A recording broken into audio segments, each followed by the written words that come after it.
For 8 months, Jennifer suffered from mysterious symptoms, severe stomach pain, hair loss, fatigue that wouldn't end. Doctors ran every test imaginable but couldn't find the cause. Then a routine blood test at the hospital revealed dangerous levels of arsenic in her system. But what Jennifer discovered about how the poison was being administered and who had been slowly killing her with kindness revealed a family murder plot so calculated that it had been going on for nearly a year. See, we think attempted murder happens in moments of rage, with weapons or violence that leave obvious evidence. But what I learned from Jennifer's story is that some of the most dangerous killers hide behind smiles and homemade meals, using poison to slowly destroy their victims while appearing to be caring family members. Jennifer thought she was dealing with a mysterious illness that baffled doctors. She never imagined that someone in her own family was systematically poisoning her food while pretending to nurse her back to health. Let me tell you about Jennifer Walsh from Denver. She's 47 years old, works as a middle school teacher, married to David for 12 years, and had what seemed like a good relationship with her mother-in-law, Margaret. For over a decade, Jennifer thought she'd won the in-law lottery. Margaret appeared to be the ideal mother-in-law, welcoming, supportive, and genuinely fond of Jennifer. She included Jennifer in family traditions, defended her during occasional disagreements with David, and treated her like the daughter she'd never had. Margaret was everything you'd want in a mother-in-law, Jennifer tells me. She welcomed me into the family from day one, shared family recipes, included me in holiday planning, and always took my side when David and I had disagreements. Jennifer describes their relationship as unusually close. Margaret would call Jennifer directly instead of going through David. They'd go shopping together, and Margaret often brought Jennifer homemade meals when she was busy with work. I felt lucky to have Margaret in my life, Jennifer explains. My own mother had died when I was young, so Margaret filled that maternal role. She was protective, caring, and always seemed to have my best interest at heart. The only tension in Jennifer's marriage came from David's occasional jealousy of how close Jennifer and Margaret had become. David sometimes joked that his mother liked Jennifer more than she liked him. Margaret would tell me things about David's childhood, about the family, about her hopes for our future together, Jennifer says. I thought we had genuine affection for each other. What Jennifer didn't know was that Margaret's affection was performance, and that behind the caring facade, Margaret was planning Jennifer's slow death. Jennifer's health problems began gradually about 10 months before her hospitalization. Initially, she experienced occasional stomach upset that she attributed to work stress and irregular eating habits during busy school terms. I started having digestive issues, nausea, stomach cramping, occasional vomiting, Jennifer recalls. I thought it was just stress from teaching and maybe eating too much fast food between classes, but the symptoms worsened over several months. Jennifer developed chronic fatigue that wasn't relieved by rest, persistent headaches, and hair that began falling out in alarming amounts. I started losing hair in the shower, finding clumps on my pillow, Jennifer says. My energy levels dropped so dramatically that I could barely make it through a school day without exhaustion.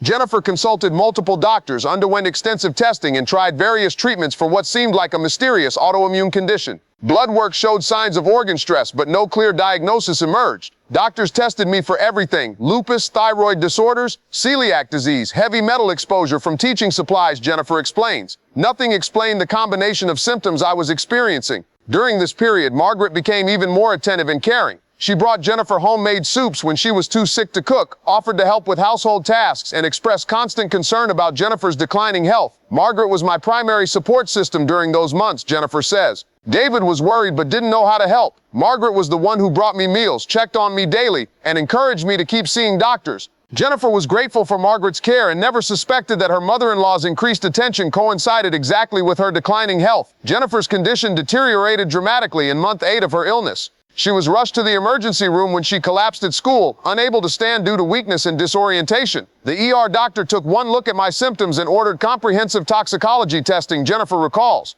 He said my presentation looked like potential poisoning, though he expected environmental exposure rather than deliberate administration. The blood test results were shocking. Jennifer had dangerous levels of arsenic in her system, enough to cause organ damage and potentially death if exposure continued. The doctor told me that someone had been giving me arsenic over an extended period, Jennifer says. He explained that the dosage pattern suggested deliberate administration rather than accidental exposure. Jennifer was hospitalized for chelation therapy to remove the arsenic from her system while police launched an investigation into potential attempted murder. I couldn't believe someone was trying to kill me, Jennifer explains. I kept thinking there had to be a mistake, that maybe I'd been exposed to something at school or through household products. But as Jennifer reviewed her symptoms and timeline with investigators, a disturbing pattern emerged. Her illness had worsened significantly after Margaret began bringing her regular meals. The detective asked Jennifer to list everyone who had consistent access to her food.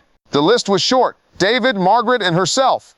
When Jennifer called me from her hospital bed after learning about the arsenic poisoning, I heard something that chilled me. The voice of someone who had discovered that a family member had been systematically trying to kill her. Jennifer, I told her, what happened to you isn't just attempted murder. It's a betrayal that attacks your ability to trust anyone, especially family members who appear to care about you. The person who was poisoning you was also the person pretending to nurse you back to health. I shared with her something I learned about deliberate poisoning. When someone uses poison to hurt you, they're not just trying to harm your body, they're trying to make you complicit in your own destruction by accepting their help and care while they slowly kill you. But I also understood her shock. You're questioning everything you thought you knew about Margaret, about your marriage, about your ability to judge people's character. But Jennifer, someone who can systematically poison a family member while appearing caring, is a master manipulator who could fool anyone. I explained to Jennifer the difference between family conflict and family violence. Normal family tensions involve disagreements, personality clashes, or competing interests. What Margaret did to you was attempted murder disguised as caregiving. That level of calculation and cruelty is not normal family dysfunction. Jennifer asked me how she could possibly rebuild relationships with David and his family when his mother had tried to kill her. I told her, your safety comes first, and anyone who can't acknowledge that Margaret attempted murder is not safe for you to be around, regardless of family relationships.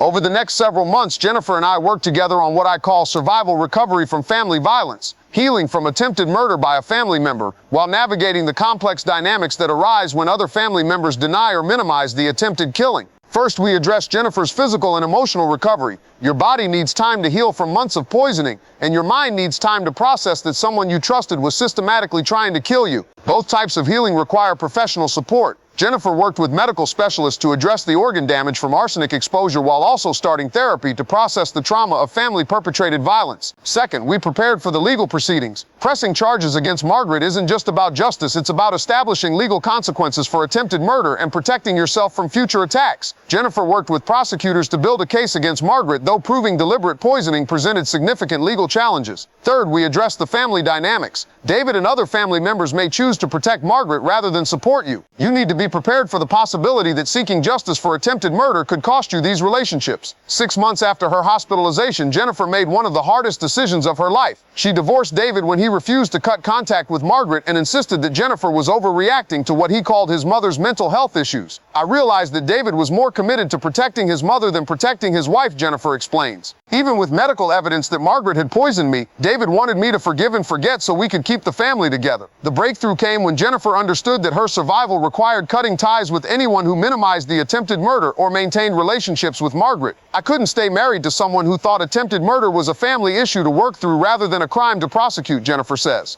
David's loyalty to Margaret showed me that my life wasn't his priority. Jennifer's recovery included difficult but necessary decisions. Within a year of the poisoning discovery, Jennifer successfully pressed charges against Margaret, who was convicted of attempted murder and sentenced to 12 years in prison. She divorced David when he refused to support the prosecution of his mother. Jennifer underwent extensive medical treatment for organ damage caused by the arsenic. She started a support group for victims of family-perpetrated violence. Jennifer became an advocate for better recognition of deliberate poisoning cases. She moved to a different state for a fresh start away from David's family. The legal case was challenging but ultimately successful. Margaret had purchased rat poison and research showed she'd been systematically adding small amounts to Jennifer's food for nearly a year. What Jennifer taught me through her poisoning survival is that family violence can take forms that society doesn't readily recognize, and that survival sometimes requires cutting ties with everyone who minimizes the violence. Here's what every person needs to know about protecting themselves from family-perpetrated violence. First, violence by family members often involves methods that seem caring or helpful on the surface.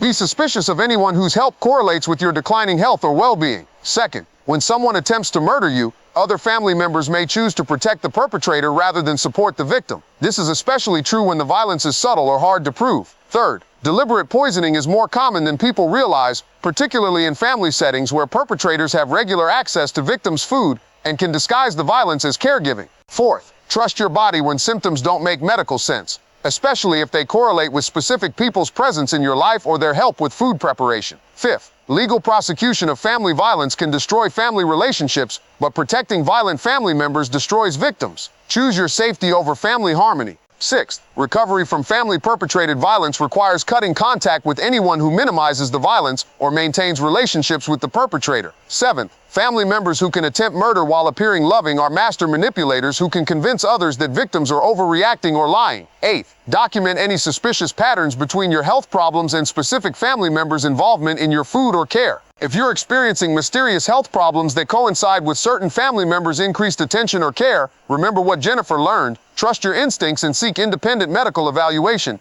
even if it means questioning people you love. Jennifer lost her marriage and her relationship with David's entire family, but she kept her life. Margaret is in prison. David married someone else, and Jennifer has rebuilt her health and her safety. The woman who spent a year slowly poisoning Jennifer while pretending to care about her recovery is now serving 12 years for attempted murder. The husband who chose his mother over his wife's life lost the wife who had loved his family for over a decade. That's not just surviving family violence, that's choosing life over loyalty to people who choose violence over love. Remember this, when family members attempt to harm you, other family members who protect the perpetrator become complicit in the violence. Your safety matters more than preserving relationships with people who would rather protect your attacker than protect you. Jennifer learned what every victim of family violence needs to learn. You cannot love people into stopping their violence, but you can protect yourself by removing their access to harm you. Y'all remember that, when someone tries to kill you, it doesn't matter if they're family.